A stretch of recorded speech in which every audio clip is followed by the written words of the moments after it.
here on 7/21/18 at Jarl de Boer's garage for a tour of his vehicle collection. Here he's telling people about the Crosley hotshot that you see here.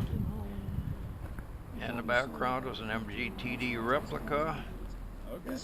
And I'm walking around. On the left is a Honda 3-cylinder Beat, and on the right is a Crosley Super Sport. Here's another view of the Crosley hotshot.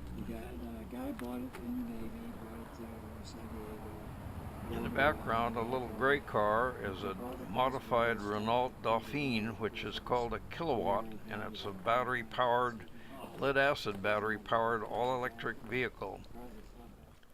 You can see it with the hood up. Here's the battery pack, and here's the Kilowatt emblem. This is a Studamino. It's based on a 1980 Chevrolet El Camino with a little bit of fiberglass overlays. Here's a new VW Bug. Here's the Crosley Super Sport again, and the Honda Beat that we're flying over right now. The MGTD replica is ahead of us.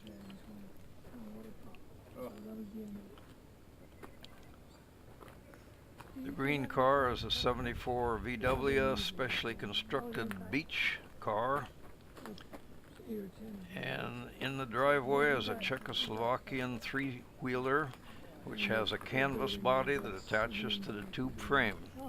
Out in front is this this BMW 600 limousine.